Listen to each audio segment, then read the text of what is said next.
गरीब का जादुई मिट्टी का चूल्हा। सुबह सुबह ललिता आंगन में चूल्हा लीप रही होती है, तभी अमीर पड़ोसन कथा मिठाई लेके आती है। ये लो ललिता, लड्डू खाओ, देसी घी के बने हुए हैं। मगर कथा बहन, ये लड्डू किस खुशी में बांट रही हो? मेरे घर में 4 बर्नर वाला मॉडर्न गैस चूल्हा आया है, तो बस सोचा पड़ोसियों से खुशी बांट लूं। मगर अभी हाल फिलहाल में लगभग 6 महीने पहले तो आपने गैस चूल्हा खरीदा है। हाँ, मगर वो 2 बर्नर वाला चूल्हा था और मैं उस पर खाना बनाकर बोर भी हो गई थी। अब नए मॉडल का चूल्हा निकलेगा तो हम अमीर लोग ही खरीदेंगे ना। अच्छा, अब आई हैं तो चाय पी कर जाइएगा। इस पर कथा रघुवंशी नाक से कोड़कर बोलती है। नहीं, रहने दो ललिता, वैसे भी तुम्हारा ये मिट्टी का चूल्हा, तुम मिट्टी, तेल और गोबर के उपले से जलाती हो, मुझे स्मेल आती है। तुम भी छोटा मोटा गैस चूल्हा खरीद लो, फिर चाय पीने आऊंगी। अच्छा, चलती हूँ, बाकी लोगों को लड्डू बांटने हैं। अरे ललिता बहू, 2 घूंट चाय तो पिला दे, आज तो बड़ी देर लगा दी तूने। जी बाबूजी, बस चढ़ा रही हूँ चाय अभी।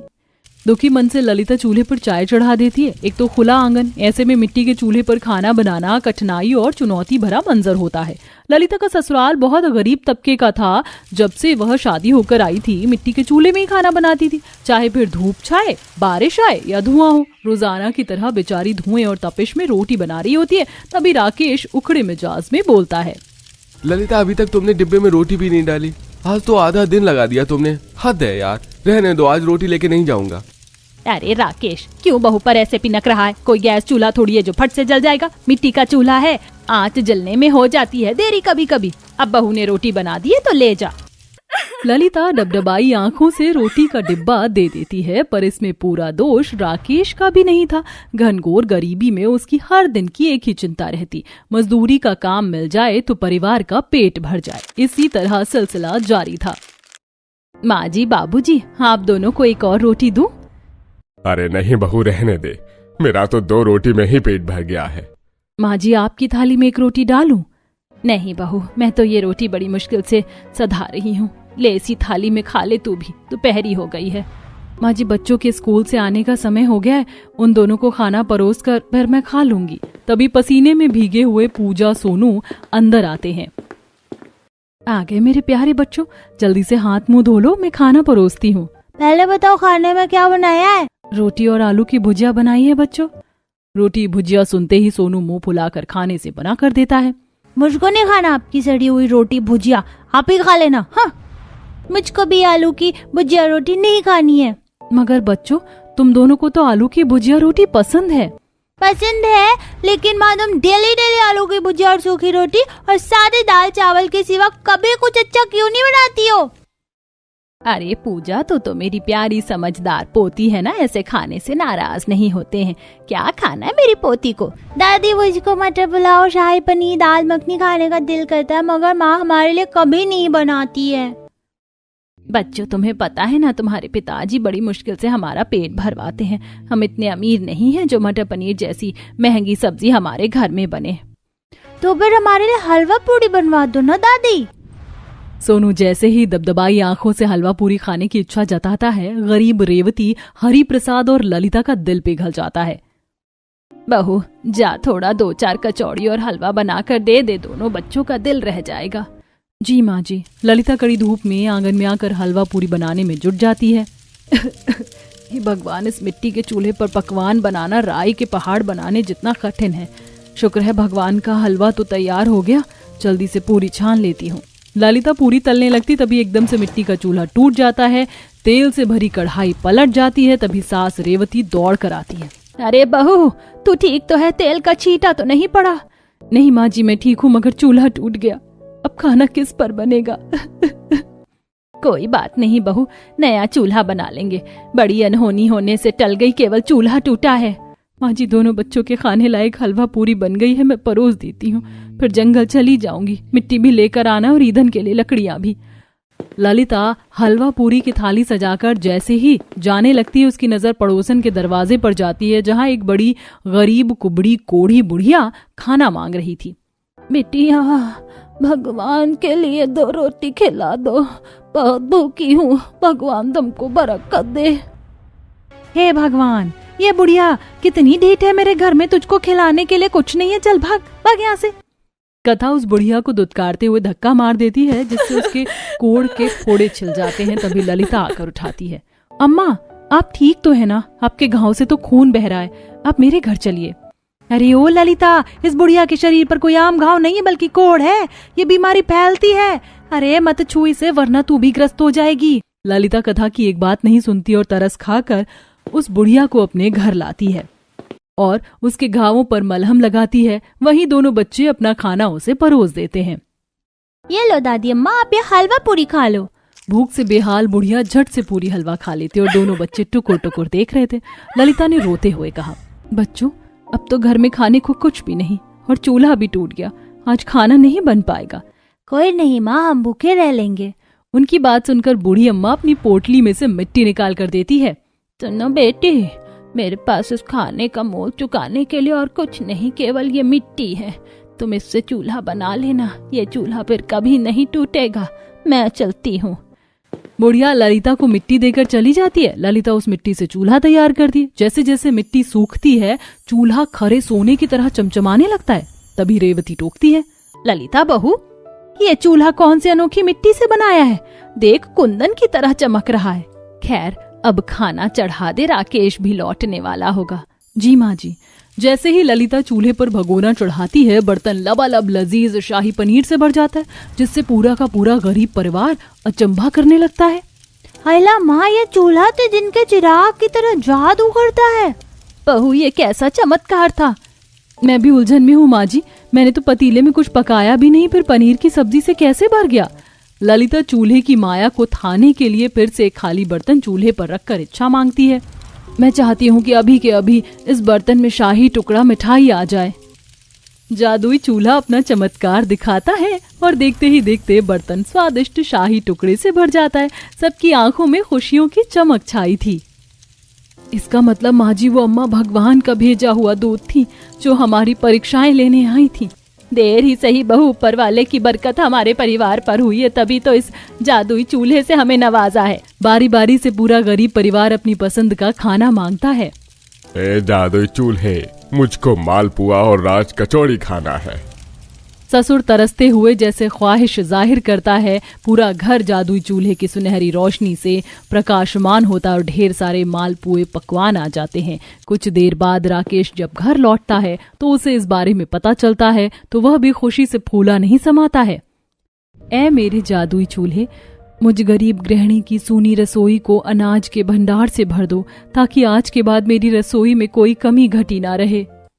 तभी चूल्हे में से एक आनंद भरी आवाज आती है, जो हुक्म मेरे आका, भर जाए चावल, भर जाए आटा, आ जाए दाल, हो जाओ माला माल। देखते ही देखते ललिता की गरीब टूटी फूटी रसोई का नक्शा बदल जाता है। अनाज किस्म किस्म की दाल सब्जी भरपूरी से भर जाती है। ललिता, आज के बाद तुम्हारी रसोई के अन्न के खते सदा भरे होंगे। कोई कभी घटी तुम्हारे डेरे के निकट नहीं आएगी। मेरा इस्तेमाल कर और बदल लो अपनी तकदीर।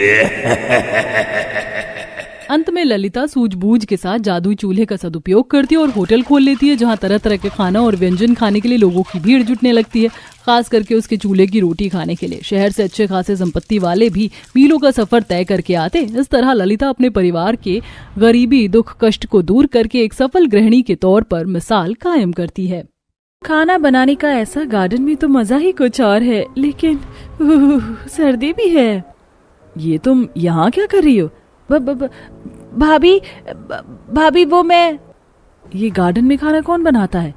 वो भी दिखा दी ना तुमने अपनी औकात लड़की, कि तुम गरीब ऐसे ही होते हो। हर एक घर में किचन नहीं है जो यहाँ आ गई। मलिका को देखकर सोनल की मानो जान निकल गई, लेकिन सोनल ऐसे गार्डन में खाना क्यों बना रही थी? क्या उसकी कोई मजबूरी थी या कुछ और? अब मलिका क्या करेगी? इतने सारे सवालों के जवाब जानने के लिए कहानी में पीछे चलते हैं।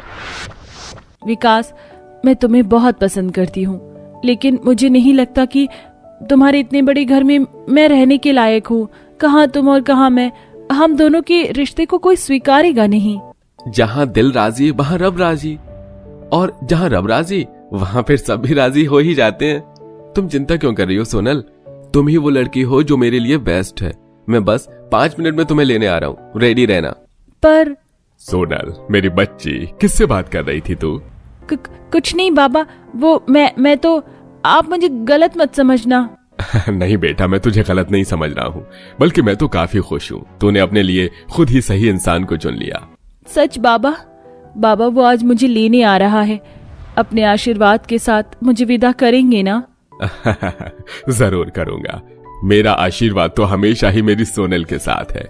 सोनल एक गरीब लड़की थी जो कि एक अमीर परिवार के लड़के को पसंद कर बैठी थी। आज वही लड़का सोनल को हमेशा के लिए अपने घर लेकर जाने को आ रहा था। कुछ ही देर बाद विकास सोनल के घर पहुंच गया, जहां उन्होंने शादी की और सोनल के बाप का आशीर्वाद लेकर वो दोनों ही अपने घर की तरफ को निकल लिए। वाह, कितना सुंदर फूलों और हरियाली से भरा हुआ गार्डन है। विकास, क्या यही हमारा घर है? हाँ सोनल, यही है हमारा प्यारा घर। वो देखो, कितना बड़ा हवेली जैसा घर है।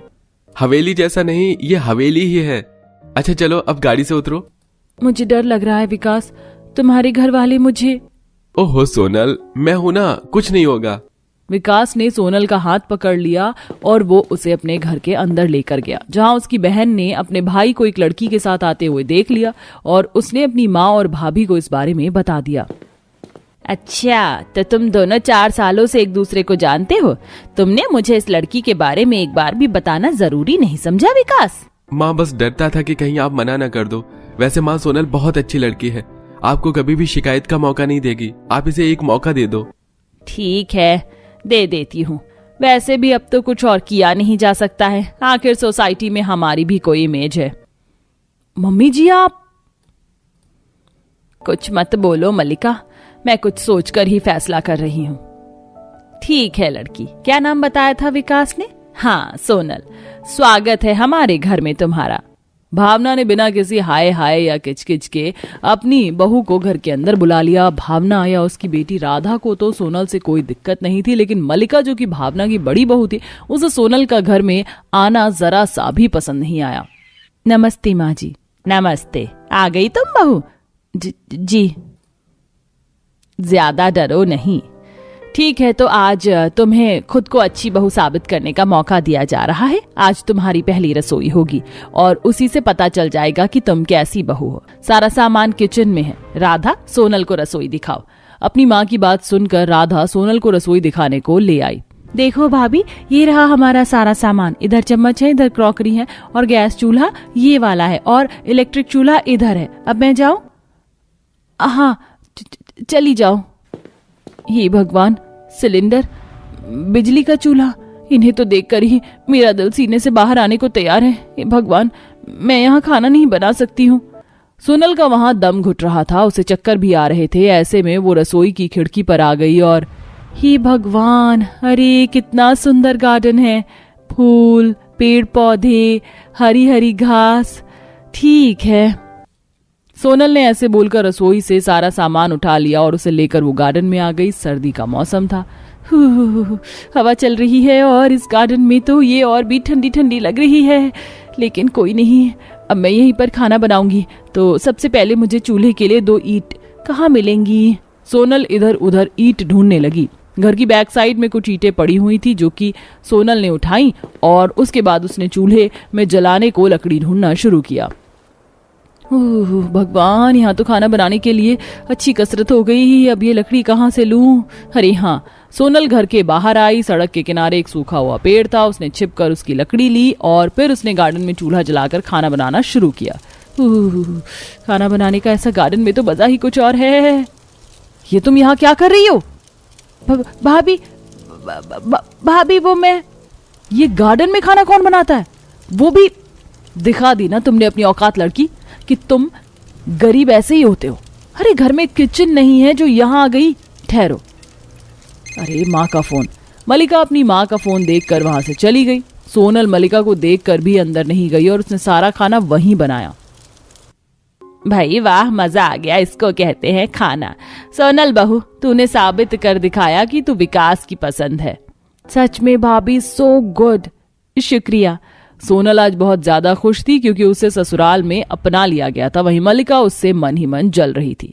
ऐसे ही अगली सुबह। A few deep breaths more. ये कैसी सी स्मेल है? You idiot! वो भाभी, क्या है ना, मेरा चाय का दिल हो रहा था। पूरी कांप रही हो और तब भी तुम्हें यहीं पर चाय बनाने को मिली थी। कितना कोहरा है, ये गार्डन है, किचन नहीं। मैं यहाँ वर्कआउट के लिए आती हूँ और तुम हो कि गार्डन में अपनी रसोई बनाए हुए हो। दफा हो जाओ यहाँ से। और अगर आइंदा मैंने तुम्हें यहाँ खाना बनाते हुए देखा ना तो माँ को बता दूंगी। मलिका को गुस्से में देखकर सोनल वहां से आ गई, लेकिन दोपहर के वक्त वो फिर से गार्डन में वहीं आ बैठी और वहां पर एक बाल्टी में पानी लिए बर्तन धोने लगी। अभी तक सर्दी का कोहरा कब नहीं हुआ, दोपहर हो गई। अब तो मलिका भाभी आराम कर रही हैं, यही सही मौका है, जल्दी से बर्तन धोकर बाहर ही खाना बना दूंगी। सोनल बर्तन धो ही रही थी तो वहीं दूसरी तरफ, ये कौन है और ऐसे भावना के गार्डन में क्या कर रही है? राह चलते लोग और पड़ोसी वगैरह सोनल को देख रहे थे, लेकिन वो बस अपने में ही मगन थी। उसने बाहर ही खाना वगैरह बनाया और सभी काम निपटा दिए। अगली सुबह जब मलिका वर्कआउट के लिए आई तो उसे मिट्टी नम और साथ में चूल्हे में कोयले मिले। ये जरूर मेरी नाक के नीचे कुछ करके गई होगी, अभी बताती हूँ। मलिका भाभी, यहाँ मेरे साथ आओ ना। राधा मलिका को अपने साथ ले गई, जिसकी वजह से वो उसे कुछ नहीं बोल पाई। लगातार ऐसे ही सिलसिला जारी था। सोनल सर्दी में किसी तरह मलिका की नाक के नीचे से गार्डन में अपने काम निपटा आती थी, जिसकी वजह से मलिका उससे कुछ बोल ही नहीं पाती थी। लेकिन ऐसे में ही एक दिन, भगवान कितनी अच्छी धूप खिल रही है। माँ जी भी घर में नहीं है और भाभी और राधा भी अपने कमरों में हैं। मौका अच्छा है। सोनल ऐसे बोलकर जल्दी से खाना बनाने को बैठ गई। अभी वो खाना बना ही रही थी कि तभी, सोनल बहू। जी जी जी जी माँ जी। हे भगवान, तू तो सच में ही गार्डन को रसोई बनाए हुए है। इसका मतलब मेरी पड़ोसन सही बोल रही थी। माँ जी वो, बस अंदर चल। माँ जी ये आज से नहीं है, पहले दिन से ही चल रहा है। ये आप सभी को गार्डन में खाना बनाकर खिलाती है।